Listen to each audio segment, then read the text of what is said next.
So to give a potted history of Bartitsu, so in the late 1800s, a British railway engineer called Edward William Barton Wright, he goes over to Japan, and he studies traditional jujitsu, traditional kind of stand-up formal jujitsu. It's probably that, and probably most people watching this are pretty clued up on martial arts, so they'll have an idea in their mind of the type of jujitsu there. And he comes back to London, and London's in the midst of essentially a big crime epidemic. So Victorian London it's in social chaos. People, there's extreme wealth and there's extreme poverty.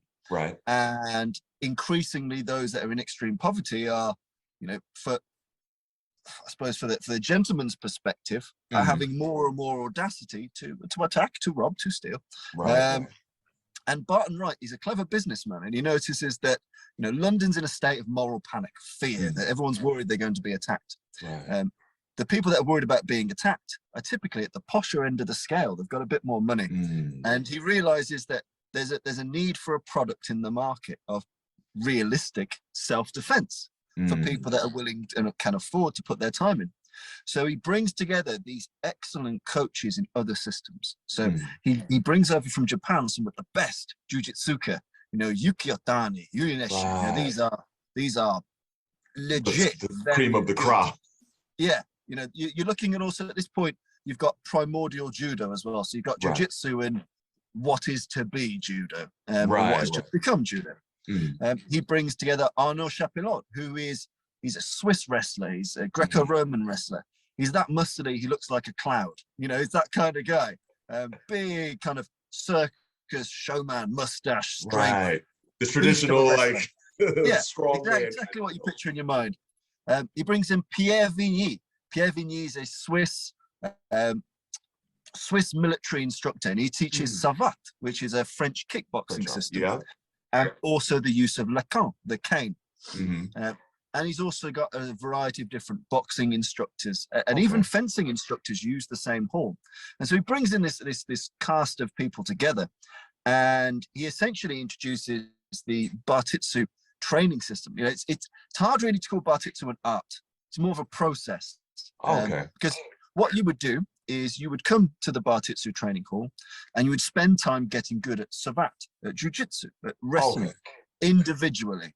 And then Barton Wright, once you'd really kind of reached a level of proficiency, would help you knit together what of those systems is right for you and your body type and your archetypes and your needs.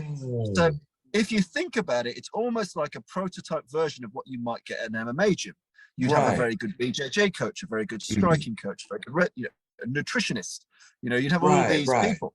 And that's what Barton Wright's doing. He's made this amazing club underground. It's white tiled, it's beautiful, immaculately beautiful, and people go there to learn self-defense, and it's one of the first instances where we can see different martial systems from all around the world being put together for a specific purpose, for self-defense. It's a very specific purpose.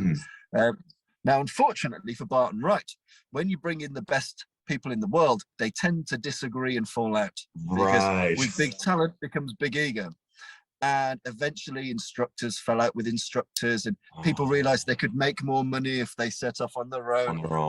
And the club, it didn't last very long, but the experiment did, and it spawned loads of different experimentations in martial arts at that time.